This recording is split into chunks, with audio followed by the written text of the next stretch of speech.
Shalom jemaat yang dikasihi Tuhan. Hari ini saya percaya Tuhan telah memberikan kita kekuatan, kesehatan untuk kita kembali dapat hidup. Dan hari ini kita telah dikuatkan di dalam ibadah melalui pujian penyembahan. Dan saya percaya firman yang akan ditabur ini akan memberkati kehidupan saudara.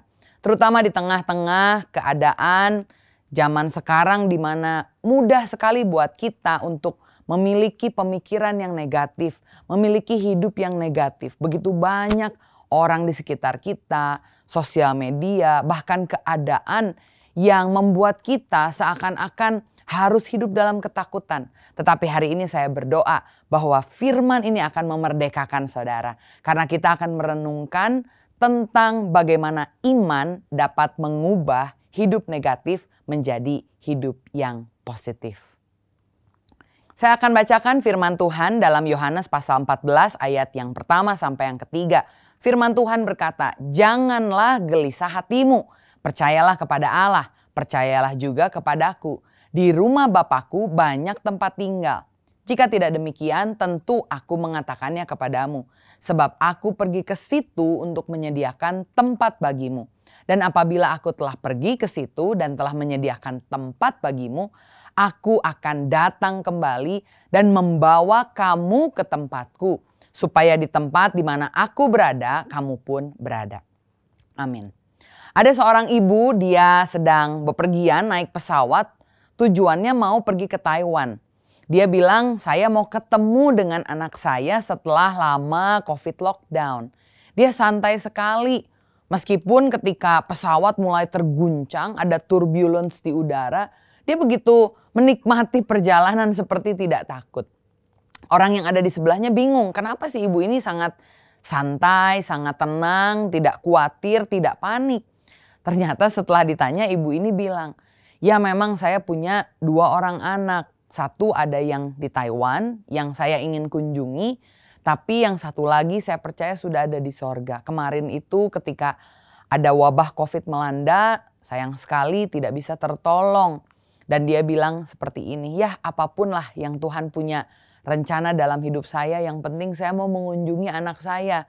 Kalau Tuhan berkehendak saya sampai ke Taiwan, saya mengunjungi anak saya yang pertama. Tapi kalau misalkan pun tidak apa-apa, saya akan mengunjungi anak saya dan bertemu di sorga." Wah, begitu positif sekali hidupnya.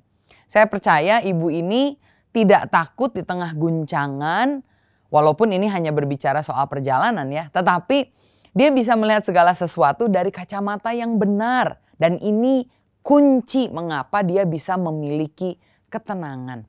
Karena ketika kita memiliki pandangan yang benar, maka apapun yang kita hadapi, seburuk apapun kondisinya, kita tetap bilang, wow, Tuhan punya rencana dalam hidup setiap kita.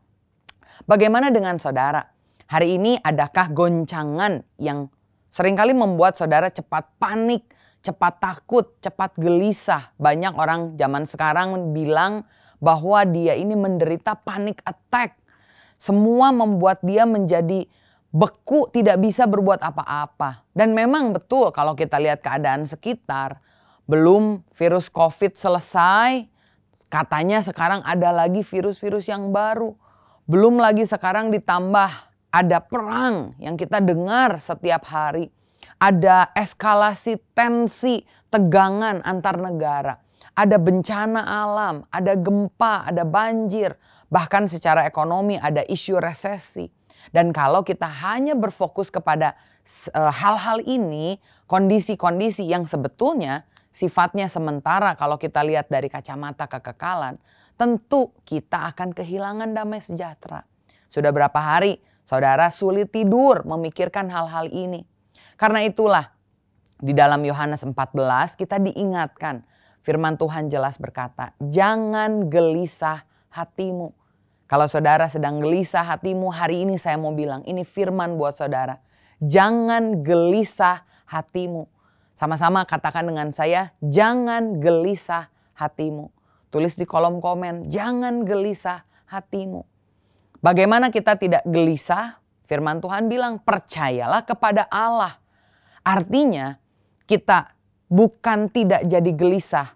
karena kita melihat keadaan yang tenang, bukan. Tapi kita bisa tidak gelisah karena kita percaya kepada Allah. Artinya kita punya iman. Dan iman ini artinya adalah saat kita mengamini firman. Firman berkata, aku akan menyertai, kita amini. Dan itu yang membuat kita mengimani Tuhan dan karakternya yang baik. Karena itu kalau saudara banyak gelisah, berhentilah dengar orang-orang sekitarmu. Berhentilah menghabiskan banyak waktu di sosial media. Tapi banyak baca renungkan firman. Roma 10 ayat 17 berkata, iman timbul dari apa? Pendengaran. Dan pendengaran akan apa? Bukan karena berita, tetapi pendengaran oleh firman Kristus. Dan firman itu yang akan mengubah pikiran kita, mengubah hati kita sehingga kita tenang. Dan dari hati yang tenang, perbuatan kita pun menjadi perbuatan yang kita bisa perhitungkan, kalkulasikan dengan baik. Ketika seseorang percaya kepada Yesus, maka dia akan mulai mengerti bahwa dunia ini adalah sementara, bukan tujuan akhir. Kita hanya transit numpang lewat, sementara tujuan akhirnya adalah persekutuan dengan Bapa.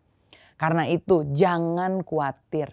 Yesus sudah berkata, aku jalan, kebenaran, dan hidup.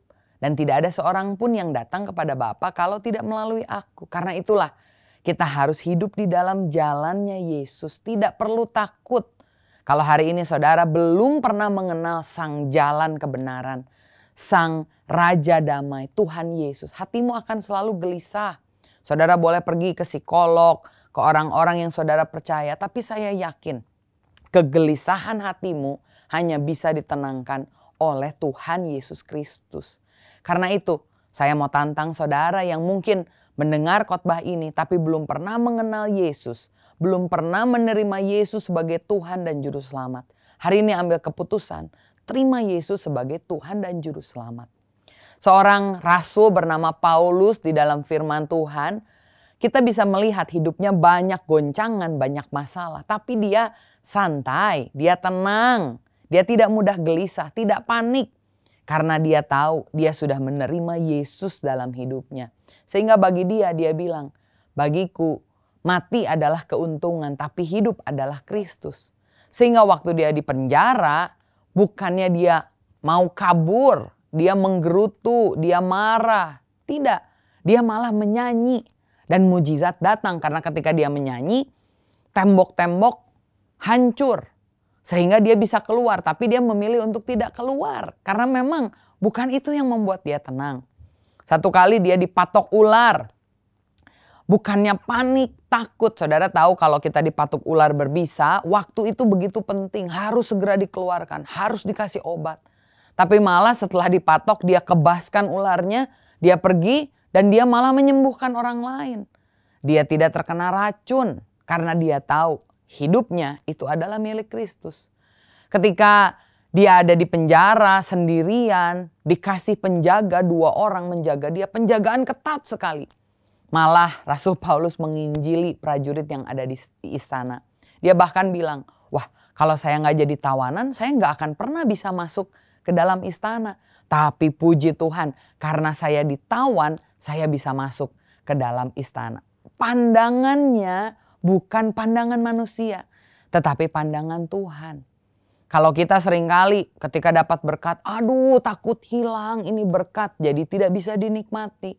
Tapi dalam masalah kita suka bilang, aduh ini takut masalah tidak selesai. Karena itu saudara, milikilah pandangan yang benar. Sekali lagi, ini kuncinya. Filipi 1 ayat 21, Paulus tuliskan di sana. Bagiku hidup adalah Kristus. Kalau saudara masih dibiarkan oleh Tuhan, diizinkan untuk hidup hari ini, biarkan saudara bilang, hidupku adalah untuk Kristus. Kristus yang jadi raja bagi hidupku. Aku hambanya. Sehingga kalau Tuhan masih menyediakan waktu buat kita untuk kita hidup buat Tuhan. Tidak usah takut. Apapun yang kita lakukan saat bersama Tuhan, ikut Tuhan, semuanya Tuhan akan sediakan bagi kita. Lalu Paulus bilang mati adalah keuntungan. Sehingga kalau mau mati pun dia tidak takut. Dia bilang, wah kalau mati saya langsung bertemu Yesus muka dengan muka. Paulus memiliki pandangan yang benar sehingga apapun yang terjadi, dia punya iman, yakin hidupnya bukan hidup yang negatif tapi hidupnya hidup yang positif. Hari ini kita akan melihat dengan lebih dalam lagi bagaimana atau apa yang Paulus miliki dalam pandangannya sehingga dia bisa hidup dengan positif. Ini harus menjadi teladan kita ketika kita hidup. Saya melihat yang pertama lewat tulisan Rasul Paulus di 2 Korintus 4 ayat 16. Ternyata Paulus pertama-tama menyadari kebenarannya sebagai manusia rohani. Firman Tuhan berkata, sebab itu kami tidak tawar hati, tetapi meskipun manusia lahiriah kami semakin merosot, namun manusia batiniah kami diperbaharui dari sehari ke sehari. Bahasa Yunani Alkitab menjelaskan hidup dengan dua cara, saudara. Yang pertama dengan kata bios. Bios artinya hidup yang merujuk pada kehidupan yang berbicara soal unsur jasmani. Sifatnya sementara. Paulus berkata, bios ini manusia lahiriah makin membusuk, makin merosot. Tetapi hidup yang kedua yang dipakai oleh orang-orang pada zaman itu untuk mendeskripsikan ada satu hidup yang berbeda. Bukan bios tapi zoe.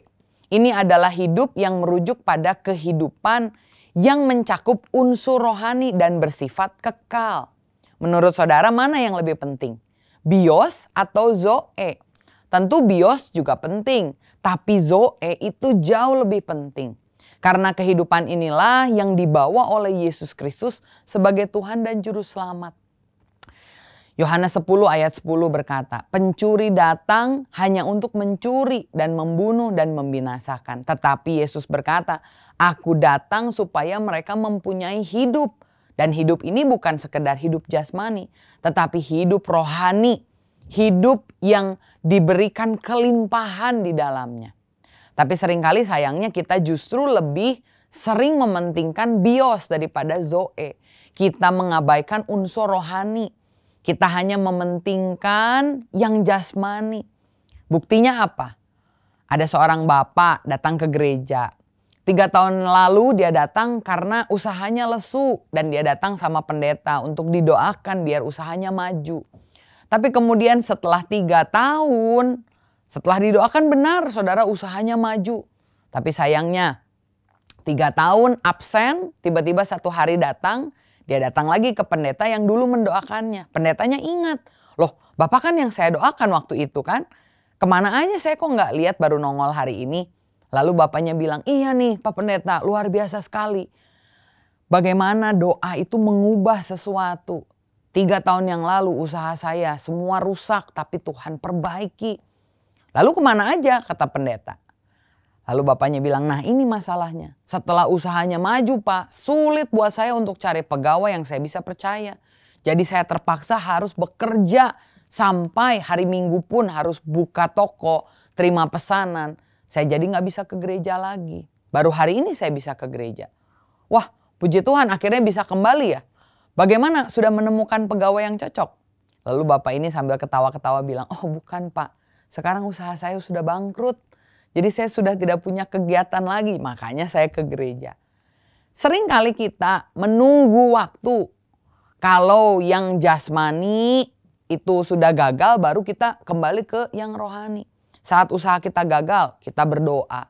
Saat kita mungkin punya rencana, mau menikah, nggak jadi, kita berdoa. Kalau kita pengennya sehat, ternyata kita sakit, kita berdoa. Padahal terbalik saudara. Justru ketika yang zoe ini diprioritaskan lebih daripada yang bios, justru kehidupan kerohanian kita akan mendorong manusia batiniah kita, akan mendorong manusia jasmani kita. Karena itu mari hari ini prioritaskanlah kehidupan rohanimu. Kalau hari ini engkau takut dari kacamata jasmani, buka mata rohanimu sehingga engkau bisa melihat bahwa Tuhan masih bekerja. Tuhan tetap baik. Alokasikanlah waktu saudara dari 24 jam, sehari, 7 hari, seminggu. Berapa banyak yang kita berikan untuk membangun manusia jasmaniah kita. Tapi berapa banyak yang kita berikan waktu kita untuk membangun manusia rohania. Banyak orang yang sekarang nge-gym bisa berjam-jam, kerja bisa bermalam-malam. Tapi untuk doa, baca firman seringkali kita mengabaikannya. Ingat ini, kalau saudara melihat 100% hidupmu adalah bekerja, maka saat pekerjaanmu terguncanglah 100% hidupmu. Karena itu jangan pernah berikan 100% ini kepada unsur yang jasmani. Tetapi mari kita perkuat unsur rohani kita dan biarkan manusia batiniah kita yang mendirect manusia jasmaniah kita. Jangan khawatir sebab dikatakan di dalam firman Tuhan Matius 6 ayat 25. Jangan khawatir akan hidupmu, akan apa yang hendak kamu makan atau minum. Dan itu semua berbicara soal yang jasmani. Dikatakan juga jangan pula khawatir dengan apa yang tubuhmu hendak pakai. Sekali lagi jasmani. Bukankah hidup itu lebih penting daripada makanan dan tubuh itu lebih penting daripada pakaian? Kalau kita lihat sekali lagi, yang jasmani penting tapi yang rohani ini lebih penting. Jangan sampai badan kita montok tapi imannya rontok. Atau usahanya berkembang tapi roh kita tumbang. Sebaliknya, maukah kita banyak merenungkan firman Tuhan? Roh yang memberi hidup. Memberi hidup kepada daging kita yang sebetulnya sama sekali tidak berguna. Kalau kita lihat, berubahlah dari dalam keluar. Perubahan cara pandang membuat apa yang kita lakukan menjadi berubah. Giatkan kembali pembacaan Alkitab. Jangan hanya ibadah lalu baru baca Alkitab. Kalau saudara sampai hari ini hanya ibadah online, saya mau tantang saudara. Ayo kembali ke gereja, ibadah onsite lagi. Bukan berarti ibadah online itu buruk, tidak. Tapi ketika kita ibadah onsite, kita tahu seluruh tubuh kita, pikiran kita ada di gereja. Kita merenungkan firman Tuhan, rohani kita diperkuat. Karena itu saudara, ayo kita bukan manusia jasmania, tapi kita manusia rohania. Itulah yang Paulus perhatikan sehingga dia bisa punya cara pandang yang benar dan hidup yang positif.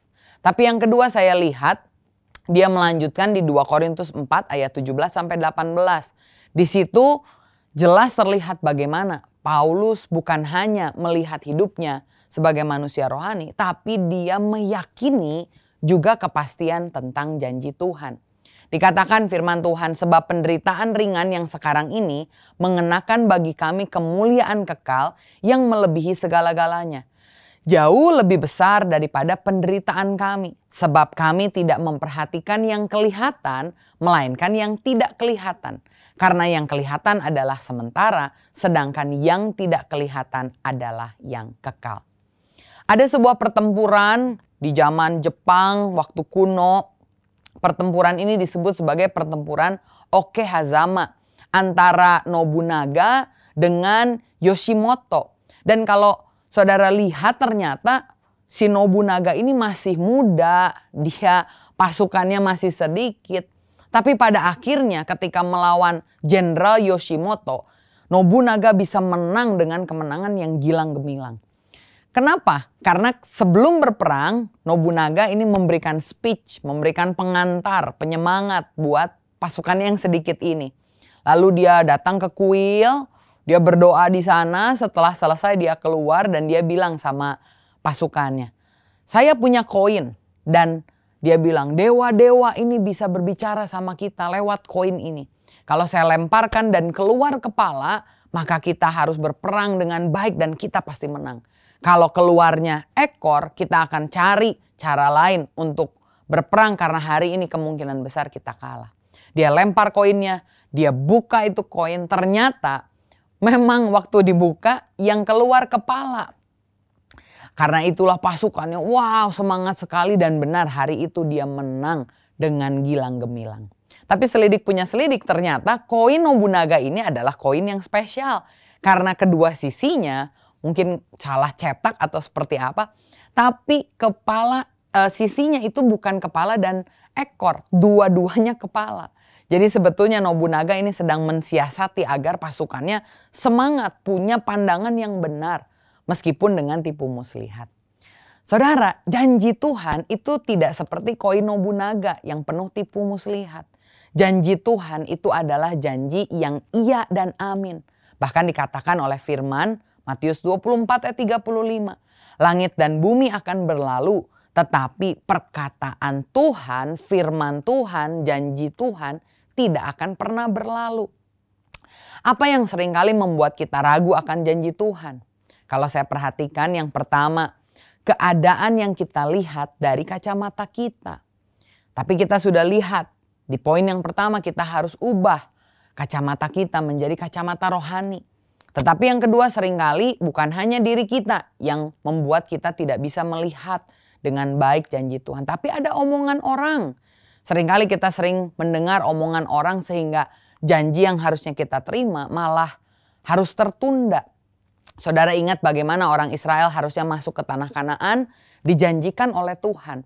Tapi di dalam Bilangan 13 dikatakan orang-orang yang pergi ke sana ada 12 pengintai, 10 orang, artinya mayoritas itu membawa kabar yang busuk tentang tanah di sana. Dan itu sangat menakutkan hati orang-orang Israel.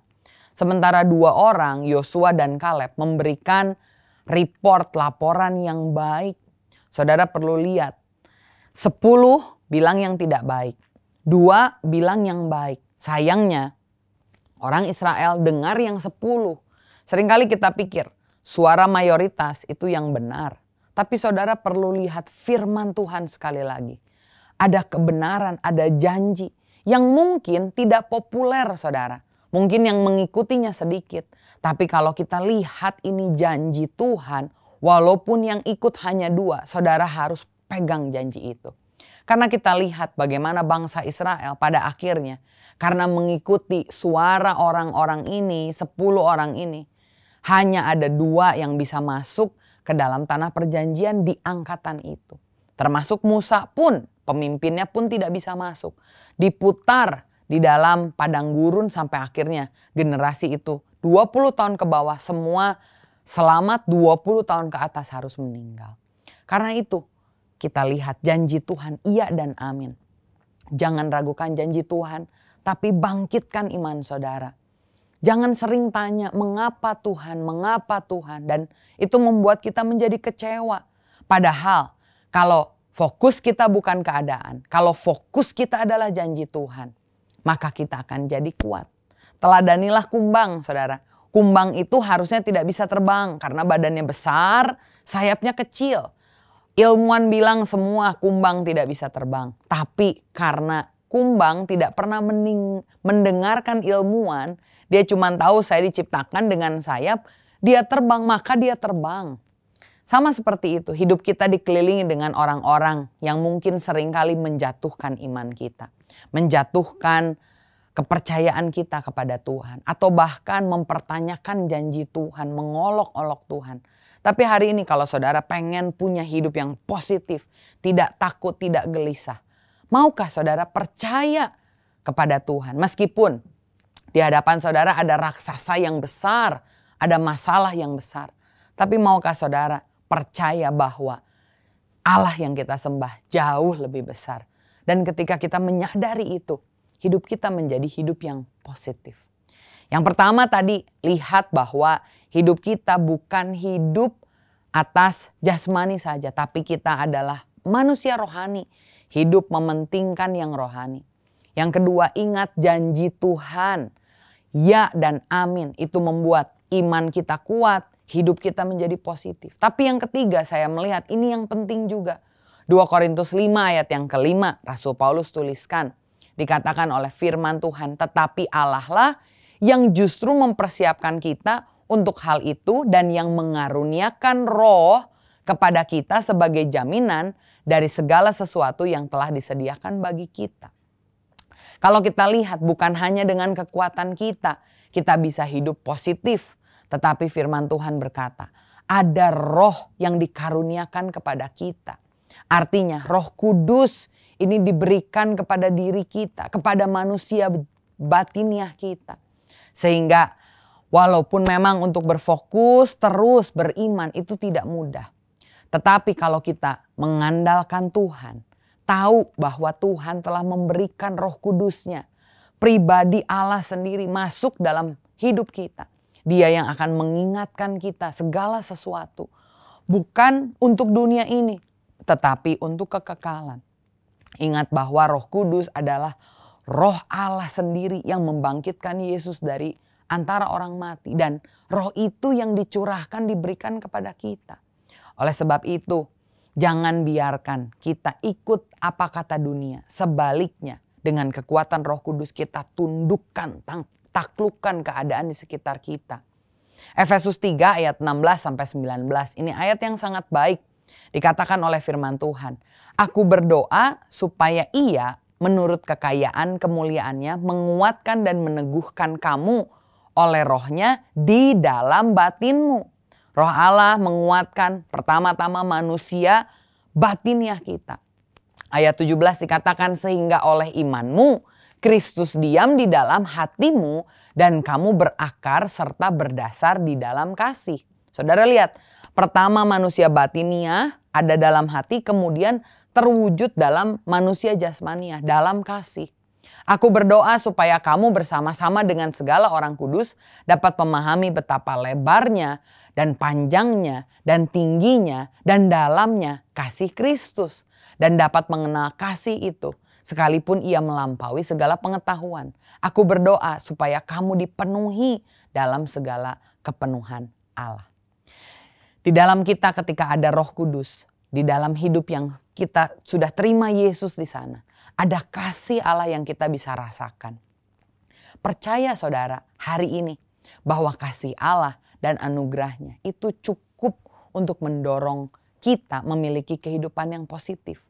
Bukan karena keadaan yang tenang, bukan karena kita mengerti, bukan karena kemampuan kita, karena kita bisa.